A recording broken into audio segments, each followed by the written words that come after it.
우리나라만 갖고 있는 독특한 그러한 또 가계부채가 있어요. 그게 바로 뭐냐면 전세라고, 전세.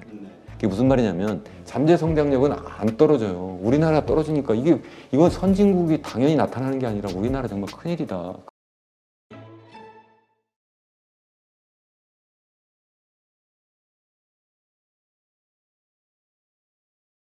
자, 이번엔 한국의 그 가계부채 문제 한번 이야기를 해보죠.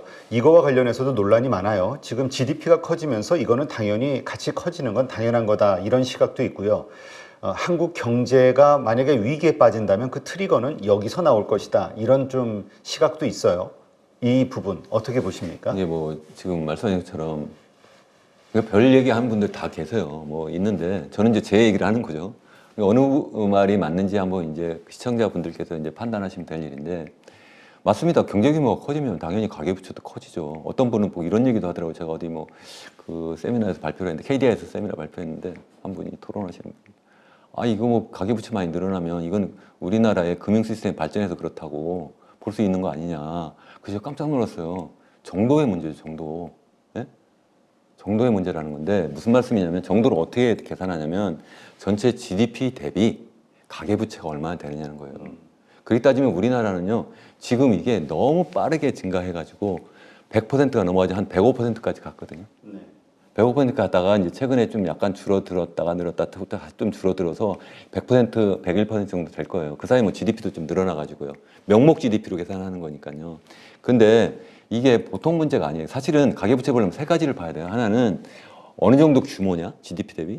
두 번째는 이 속도가 얼마나 빠르냐. 세 번째는 이 가계부채의 그 내용을 좀 들여다봐서 이게 건전한 거냐. 그 세 개를 한번 간단히 한번 보실까요? 여기 보세요. 가계부채, 이게 예전에 제가 뭐 지난해 9월에 나왔을 때도 한번 보여드렸던 것 같아요. 제가 이게 너무 중요한 걸 한번 또 보여드리는 거예요. 여기 보시면 한국은 여기 그 한국을 A, B로 했는데 이게 한국경제연구원에서 나온 자료예요. 거기 보시면 B라고 쓴 게 일반적으로 우리가 이제 가계부채를 GDP 대비로 계산할 때인데, 그때 한 105.8%로 해서 우리 OECD에서 스위스, 호주, 캐나다 다음으로 네 번째 높다. 큰일 났다. 이렇게 얘기하는데, 근데 또 얘기하는 게 뭐냐면 우리나라만 갖고 있는 독특한 그러한 또 가계부채가 있어요. 그게 바로 뭐냐면 전세라고, 전세. 그게 무슨 말이냐면 임대인이 임차인한테 내 집을 빌려주면서 담보로 맡기고, 다시 말하면 돈을 빌린 거잖아요. 내가 5억짜리 내가 집을 전세를 주면 자기는 좋다고 생각하지만 사실은 내가 5억을 빌린 거잖아요. 그렇죠. 내 집을 담보로. 그게 지금 한 얼마 되냐면 한 1,000조 정도 되거든요. 그걸 합해니까 이게 150%가 넘는 거예요.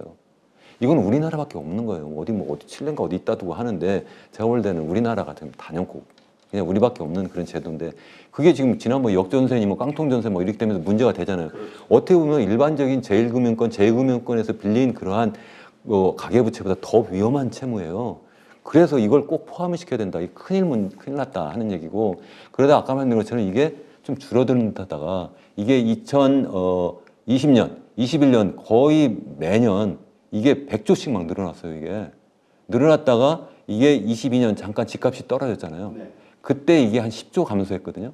그러다가 지난해 다시 정부가 막 부양정책을 썼잖아요. 막 여러 가지 써가지고, 그래가지고 이게 결국 특례보금자리론이니 뭐 50년 만기 대출이니 뭐 이렇게 하면서 얘가 다시 또 구조가 늘어났어요. 그래 전체적인 규모가 그렇게 줄지도 않았는데, 다만 GDP 대비는 약간 줄은 것처럼 보이는 게 명목 GDP가 좀 증가해서 좀 약간 줄은 것처럼 보여서 한 100% 약간 남짓 101% 이렇게 되는데, 거기 아까 말한 가계부채에다가 전세 그런 담보금까지 넣으면 굉장히 많은 상태다. 근데 이제 속도를 생각해 보면 더더군다나 우리가 큰 문제가 뭐냐면 이 아미르 수피라고 빚으로 지은 집, 아주 우리나라에도 많이 팔린 책이에요. 그 책을 쓴 분인데, 이분이 2013년 지난해 발표한 아주 유명한 논문이에요. 우리 경제학회에서 유명한 논문인데, 이분이 딱 볼 때 전 세계 큰일 난 나라가 두 개가 있네. 이분이 뭘 연구한 사람이냐면 2008년 글로벌 금융위기 이전에 미국의 가계부채가 너무 많이 증가해서 서브프라임 모기지 사태가 났잖아요. 그걸 분석한 사람이에요, 이분이. 그래서 이렇게 났다. 근데 보니까 그런 비슷한 상황을 지금 벌이고 있는 게 보니까 중국이네. 그래, 중국. 처음에. 그 중국이 여기 보시면 여기 밑에 빨간 선으로 표시된 거고요. 그 위에 점선 파란색이 한국이에요. 그 가운데 녹색 선은 전 세계 평균이에요. 이게 뭐냐면 전 세계 평균 가계부채, 그러니까 GDP 대비 가계부채는 변하지 않았어요. 근데 두 나라만 보세요. 이게 2005년부터 60%였던 게 이게 100% 훌쩍 넘은 거고, 중국은 증가했는데 빠르게. 그래도 중국은 이제 60% 남짓이에요. 그래도 큰일 났대요. 우리나라는 지금 그거 생각하면 우리는 좀 큰일 난 정도가 아니라 지금 당장 내일 죽어도 이상하지 않을 건데, 오른쪽 보시면 그 변화율을 이분이 이제 계산한 건데, 보면 두 나라 중국하고 한국이 너무 급하게 커졌다. 그러다 보니까 지지난해부터요, 사실은 중국이 지금 부동산 버블 꺼지고, 그래서 가계부채 문제가 생기고, 그래서 경제가 지금 엄청난 침체, 뭐 이런 얘기 있잖아요. 제가 오늘 뭐 그거 말씀드릴 시간은 없을 것 같긴 한데, 다음 시간에 한번 더 기회 있으면 말씀드리려고 하고, 그런 것 때문에 굉장히 심각하고, 우리나라도 지금 억지로 틀어막고는 있는데, 이게 보통 문제가 아니다. 규모도 크고 속도가 너무 빠르다. 또 한 가지 문제가 뭐냐면 질이에요, 질.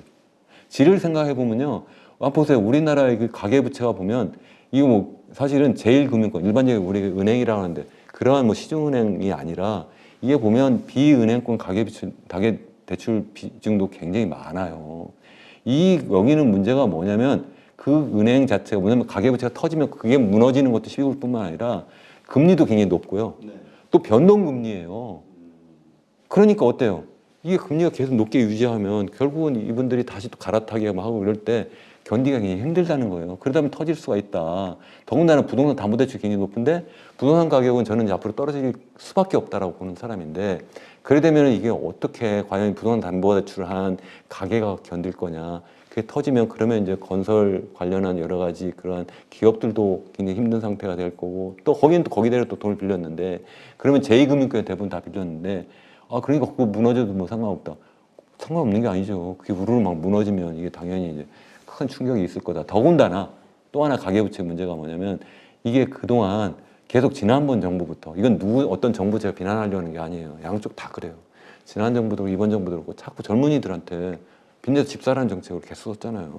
그래서 영끌이 해가지고 지난번에 갭 투기하고 막 그래가지고 돈 번 사람들도 있죠. 그러니까 뭐 젊은이들이 이거 보니까 뭐 돈 엄청 버네, 부동산 투자하니까. 너도 나도 빚내가지고 집 산 거 아닙니까? 그 다음 또 뭐 했어요? 주식했죠? 그거 가지고 또 뭐 했어요? 코인 샀죠? 이래가지고 거기 다 매달린 거예요. 그러다 지금 이제 터지니까, 그러니까 이제 더 큰일 난 거예요. 그러다 보니까 뭐 여러 가지 요새 신문 뭐 뉴스 많이 나오잖아요. 그래서 이 영끌이한 젊은이들이 지금 완전 패닉 상태에 빠졌다. 지금 그런 상황입니다. 굉장히 어려운 상황이에요. 지금 그렇다면 사실 우리 이제 그 나라의 어떤 경쟁력을 그 체크하는 방식으로 그 성장 잠재력이라는 거를 좀 보잖아요. 한국의 성장 잠재력은 어떻습니까? 성장 잠재력이라고 한다면 보통 이제 GDP 성장률 가지고 얘기하거든요. 그래서 잠재 성장률, GDP 잠재 성장률이 어느 정도냐. 이거는 그 나라가 갖고 있는 기술 자원을 총 동원해서 특별히 뭐 이렇게 물가에 부담을 주지 않는 정도로 이제 완전 그 고용을 했을 때 어느 정도 수준이냐 이렇게 보는 건데요.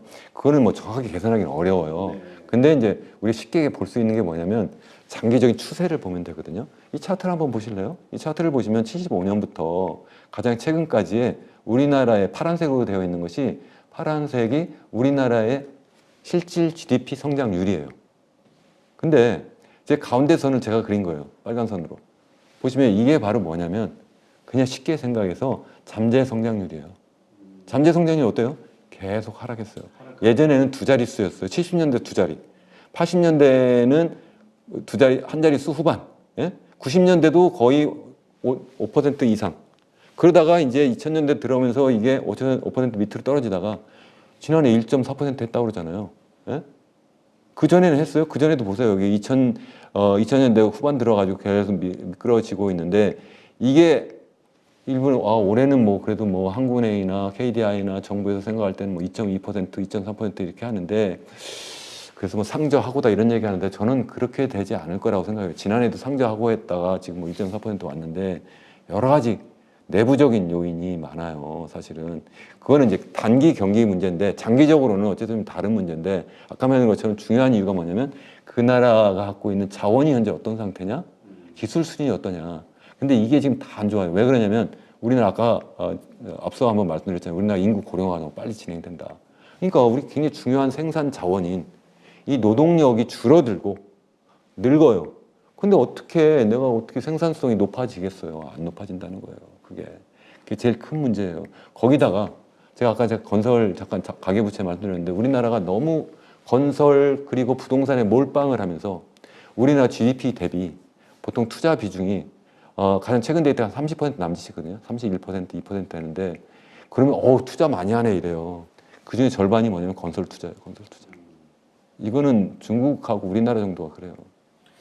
그래서 그게 보통 문제가 아니에요. 지금 이제 뭐 부동산 PF 문제, 뭐 그다음에 부동산 경기 불황 이런 것들로 인해서 상당히 좀 어려운 상황이지 않냐 한국 경제가. 그리고 이것들이 조금 더 문제가 불거질 수밖에 없는 상황으로 더 악화되지 않을까에 대한 두려움을 많이들 갖고 있죠. 많이 갖고 있습니다. 그건 이제 어쩌면 장기적인 추세보다는 단기적인 측면에서 이제 그런 문제를 굉장히 걱정을 해야 되고, 그러니까 사실 이게 두 가지예요. 뭐냐면 우리가 이제 현재 상태를 볼 때 장기적으로 어떻게 가느냐, 또 하나는 단기적으로 올해 어떻게 되고 내년에 어떻게 되느냐 이런 문제잖아요. 보통 경제학자들은 단기보다 장기를 많이 먼저 얘기를 해요. 그래서 장기적으로 추세가 계속 꺾일 거다. 인구 고령화가 계속 그렇고, 또 하나 잠깐 말씀드린 것처럼 뭐 건설 투자라든가 가계부채 부담 때문에 사람들이 소비도 제대로 못하고 이러면서 결국은 이 잠재 성장력이 더 떨어져가지고 한국은행 자료로도 2040년대 중반이 0%까지 갈 거라고 하고, 저도 그렇게 보고 있어요. 제가 추정한 거로도 계속 떨어지고 있는데, 또 일본에서 또 그렇게 얘기하는 분도 계세요. 아, 이건 선진국은 다 그렇다. 선진국은. 예? 정말 그런가요? 미국 한번 보실래요? 미국 이게 1975년 똑같아요. 75년부터 가지고 한번 자료 좀 보여보시면 75년 보면 이게 실질 그 GDP 성장률은 파란색이고 빨간색은 이제 추세선을 제가 그린 거예요. 네. 이게 몇 %예요? 2.4% 수준에서 안 변해요. 그냥 행보한다. 그냥 그 자리예요. 그냥 잠재 성장력은 안 떨어져요. 우리나라 떨어지니까 이건 선진국이 당연히 나타나는 게 아니라 우리나라 정말 큰일이다. 그 이유가 인구 고령화가 너무 빨리 지는데, 반대로 미국은 젊은 인구가 계속, 그게 이민이 막 도입, 그렇죠. 그게 또 있지만 그것도 좋은 아주 그 양질의, 전 세계 사실 지금 제일 잘 나가는 그런 기업들의 CEO라든가 그 사람들 다 누구예요? 다 외국에서 들어온 젊은 그렇죠. 인도 우수한 사람들도 인재잖아요. 많고. 근데 그것도 있지만 또 하나는 뭐냐면 자체 그 출산율이 거기는 1.5가 넘어요. 아, 그래요? 그 젊은 인구가 있는 거예요. 거기다가 아까 말한 것처럼 거기는 사실은 그 이노베이션, 기업가 정신, 유연한 노동시장, 그리고 아주 그 정교한 금융 시스템 이런 게 잘 갖춰져 가지고 투자가 제대로 새로운 막 떠오르는 그런 어떤 신산업에 집중될 수 있고, 거기에 또 젊은 사람이 거기 들어가가지고 한번 모험을 해볼 수 있는 그런 시스템이 갖춰진 거예요. 근데 그게 우리나라는 안 되어 있다는 거예요. 그러다 보니까 떨어진 거지. 이게 선진국이가 그런 게 아니다. 그러다 보니까 지금 부동산 PF 말씀도 하셨는데, 그래서 저는 이제 두 가지예요. 하나는 뭐냐면 이게 이렇게 가다 보면 그냥 내버려 두면 점진적으로 마치 이런 거에 점점 더 상황이 나빠져가지고 냄비 속에 들어간 개구리처럼 점점 삶아 죽거나, 아니면은 외부적으로 어떤 충격이 탁 와요. 97년 외환위기처럼 외부적인 충격이 딱 와가지고 지금 이제 충격이 올 가능성이 커요. 뭐냐면 중국 팩터. 예? 미국도 이 금융 시스템에 여기 친구 많이 여기 오신 분들이 얘기할 텐데 상업용 부동산 이런 게 이제 부실이 자꾸 터지고 있잖아요. 이게 고금리 계속 유지하면서 이게 쉽지 않거든요. 뭐 오늘 그거 다 말씀 못 드리겠습니다. 그런 상태에서 이게 어떤 충격이 딱 오잖아요. 그럼 우리나라는 즉각으로 받아요. 왜냐면 아까 말한 것처럼 여기 부동산이 너무 몰빵을 해가지고 가계부채가 높은데 고금리인데다 거기다 외부에서 그런 충격이 있어요. 그래서 수출도 안 되고 외국 자본이 들어왔다 나가요. 그럼 어떻게 견딜 거냐는 거예요. 그런 큰 문제가 있다. 이게 둘 중에 하나다. 하나는 서서히 죽거나 아니면 팍 터져 죽거나 이럴 수가 있어요. 그래서 올해 이번 달 초에 2월 초에 그 우리 한국경제학회가 매년 하는 아주 큰 컨퍼런스가 있어요. 마치 미국도 1월 달에 전미경제학회를 하는데 그거 뭐 취재해가지고 여기서 얘기하시는 분들도 계시던데 우리나라는 2월에 있거든요. 근데 우리나라 거 별로 얘기를 안 하시더라고요. 이번에 대주제가 뭐냐면요. 한국경제 위기예요. 한국경제 위기. 이런 주제로는 해본 적이 없어요. 제 기억에 지난 5년 동안 경제학자들이 모여서 우리나라 경제학자들이 2월 달에 전체 경제학자 다 모였어. 세계 경제학자 모였을 때는 이제 1월 달에 미국에서 한 거고 우리나라에서 모여서 하는데 이번에 처음 한국 경제 위기다 이런 얘기를 한다. 그러니까 위기라는 얘기를 저 혼자 하는 게 아니라 경제학자들 대부분 다 그렇게 한다는 거예요. 그럼 왜 그러냐? 그 속에 두 가지를 얘기했어요. 하나는 가계부채, 예? 또 하나는 이 부동산. 이 두 가지 문제를 얘기를 해요. 그래서 보통 문제가 아니다는 거. 제가 그 문제를 계속 말씀을 드리는 거잖아요. 네. 그러다 보니까 한국은행에서도 계속 얘기해요. 계속 그 연구 보고서도 나왔어요. GDP 대비 한 그 가계부채 80% 이상 넘으면 이게 경제 성장 잠재력이 급격히 떨어지더라. 특히 왜냐하면 그렇게 떨어질 수밖에 없는 게 우리 젊은 사람들 돈 빌렸어요. 우리 가게가 돈을 빌리면 아니 벌어들인 소득의 절반이 다 빚 갚는 데 나가는데 어떻게 돈을 써요? 그렇죠. 거기다 갑자기 집값이 서서히 떨어져요? 그러면 더군다나 실질 자산이 떨어지는데 내가 어떻게 돈을 써요, 내가. 그러면 소비가 우리나라에서 차지하는 비중이 GDP의 48% 정도 되거든요. 거의 절반이에요. 그럼 위축이 되는데 어떻게 써요? 그래서 지금 계속 얘기가 가계부채가 80% 넘으면 떨어진다. 근데 지금 이 105% 넘었다. 이게 줄여야 된다. 근데 그래서 지금 이창용 우리가 한국은행 총재도 떨어뜨리는 게 목표다. 그래서 젊은 세대한테 야 지난 10년 동안 뭐 계속 저금리 해가지고 그동안 뭐 이렇게 돈 빌려서 했는데 앞으로 그렇게 생각하시면 안 됩니다. 점잖게 얘기하는 거예요. 근데 사실 굉장히 심각한 문제예요. 근데 이걸 제대로 지금 이해를 못하고 그렇지 않고 있다. 이제 그런 문제입니다. 그러다 보니까 이게 터질 수도 있고 그게 바로 이제 부동산 PF 같은 게 지금 굉장히 심각하잖아요. 네. 이거 빨리 구조조정을 해줘야 되는데 그것도 지금 정부에서 지금 못하고 있잖아요. 여러 가지 정치적인 이유도 있고